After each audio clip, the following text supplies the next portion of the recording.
La question que pose le docteur de la loi, notre Seigneur, nous rend un service immense, car sa réponse vient nous libérer du secondaire et nous ordonner à l'essentiel.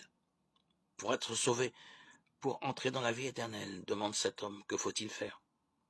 Et Jésus de répondre, il suffit d'aimer Dieu mon Père de tout son être, et son prochain comme on s'aime soi-même. Et comme nous le constatons, aimer Dieu, cet homme voit bien ce que recouvre ce commandement. Mais aimer son prochain, c'est encore très vague à ses yeux. De qui s'agit-il? De sa famille, de ses voisins, des inconnus du monde entier?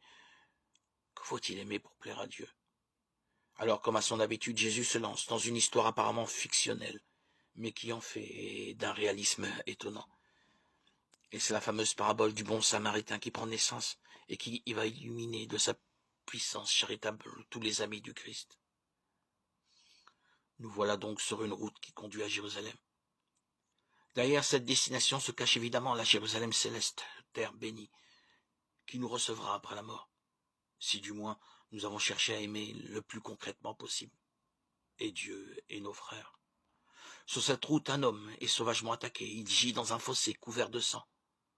Un prêtre passe indifférent. Il n'a ni cœur, ni main, ni d'ailleurs envie de porter secours à ce pauvre homme.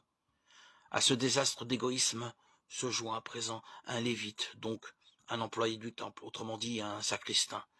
Et bien qu'il remue son encensoir tous les jours, il ne lève pas non plus le petit doigt pour secourir cet homme. Ah, c'est du joli tout ça.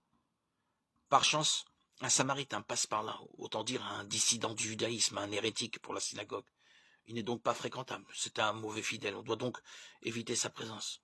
Et voilà que c'est lui, ce rebelle, qui va se constituer le prochain de ce pauvre homme abandonné dans son fossé et dans sa douleur. Il est saisi de pitié, précise le Christ. Cette remarque est essentielle. Mais quoi? Quand le cœur, quand la sensibilité ne vibre pas, c'est terminé, on ne fait plus rien pour qui que ce soit. Je vous donnerai un cœur de chair et vous perdrez votre cœur de pierre. Notre samaritain soigne donc le blessé, le prend sur son âne, le dépose dans une auberge et paie pour lui sa chambre. C'est un saint homme. La conclusion ne se fait pas attendre. Qui a été le prochain de cet homme? Demande alors Jésus. Et le docteur de la loi de répondre. C'est celui qui a fait preuve de bonté, donc notre frère, le samaritain.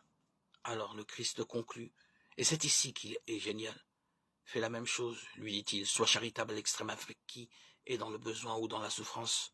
Et n'oublie pas non plus que si le samaritain de cette histoire s'est fait le prochain par excellence de cet homme roué de coups, il te revient d'aimer tous les samaritains de la terre, autrement dit tous ceux qui m'appartiennent, pas à ta communauté de croyance.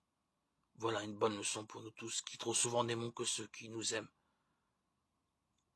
Que Dieu notre Père augmente notre charité et la déploie au-delà des frontières étroites que nous établissons volontiers en nous bénissant. Amen.